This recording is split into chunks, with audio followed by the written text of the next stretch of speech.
Have you ever been crushed by a heavy object? I believe many of you have experienced the feeling of being weighed down and unable to breathe. But what if you were pinned to the ground by someone weighing hundreds of pounds, unable to move? Today, we're going to tell a very tragic story. A 10-year-old boy, due to family changes, was shuffled between multiple foster homes. Little did he know that just as he felt happiness was about to arrive, reality would crush him like a mountain. And this time, the little boy never got up again. Ultimately, this mountain sparked huge controversy among the public due to strange accusations. Dakota Stevens was born on October 21, 2013. He was a smart, curious child with an IQ close to 130, far above the average level for his age. He loved nature and enjoyed searching for insects, snails, mushrooms, and more outdoors.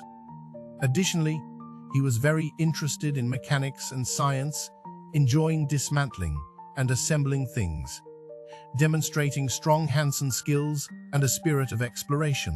But fate is unpredictable. Dakota's biological father passed away in 2021. Due to family changes, his mother subsequently relinquished custody of him and his sister. After that, the siblings were taken over by the Indiana Department of Child Services, DCS. The Indiana DCS is a government agency in the state responsible for child welfare and family services, dedicated to protecting children from abuse and neglect and providing knowledge and services for family rearing.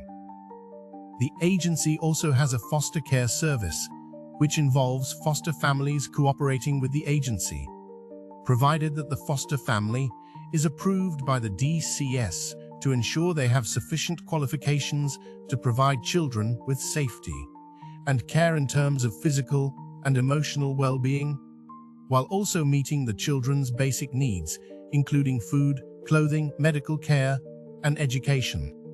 Within a few years, Dakota had been moved between multiple foster homes. He experienced frequent relocations and environmental changes. Before this, he lived in the home of his foster father, Hertel. Under the care of his foster father, Dakota attended an elementary school in Hamd and received psychological treatment to cope with early traumatic experiences. Hertel tried twice to permanently adopt Dakota, but due to the complexity of legal and administrative procedures, he was ultimately unsuccessful. Thus, Dakota's life was filled with uncertainty and challenges. He went back and forth between multiple foster homes until the appearance of this woman. Jennifer Wilson is 48 years old and resides in Valparaiso, Indiana. She is 1.5 meters tall but weighs 154 kg. On April 25, 2024, the Porter County Sheriff's Office in Indiana received a call reporting that a 10-year-old boy had lost consciousness in his home in Valparaiso. When paramedics arrived at the scene, they found obvious bruises on the child's neck and chest, and he had no breathing or pulse. He was then rushed to the hospital but died 2 days later. The autopsy report showed that his cause of death was mechanical asphyxia, and the manner of death was determined to be homicide. This boy was Dakota.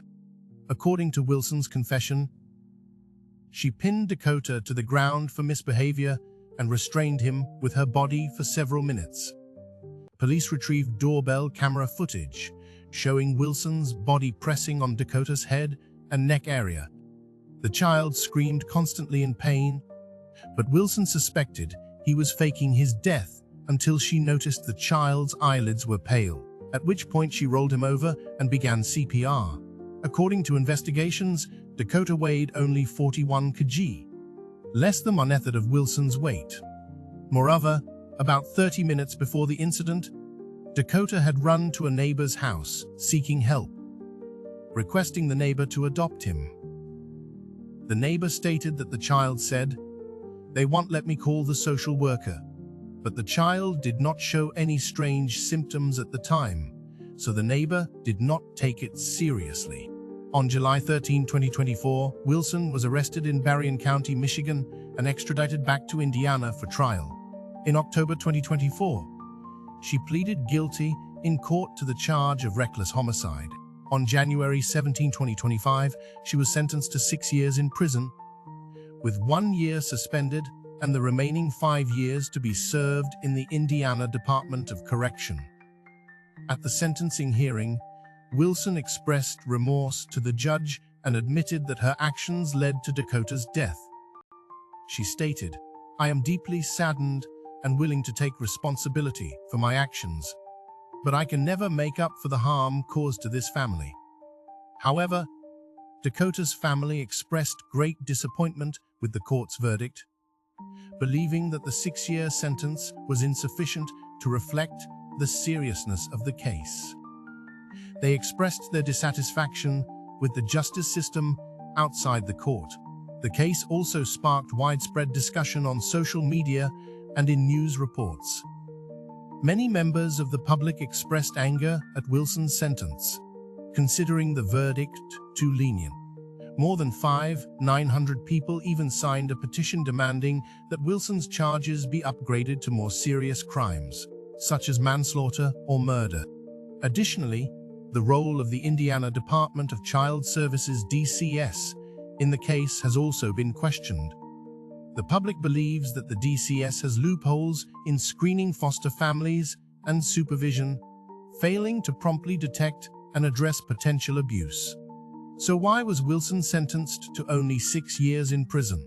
This is mainly because she was charged with and pleaded guilty to reckless homicide, rather than a more serious charge. Under Indiana law, reckless homicide is a level 5 felony with a statutory maximum sentence of 6 years. Although Wilson's actions led to the death of 10-year-old Dakota, according to the investigation, the police lacked a clear motive for the killing, and there was no direct evidence to show that Wilson had premeditated or intended to kill. In addition, Wilson had no prior criminal record and voluntarily pleaded guilty during the trial to show remorse. So the judge ultimately sentenced her to only 6 years in prison. However, this verdict still sparked widespread public discussion about the legal system and foster care system. In particular, the public generally questioned the DCS' obvious shortcomings in reviewing the background of foster mothers and conducting regular home visits.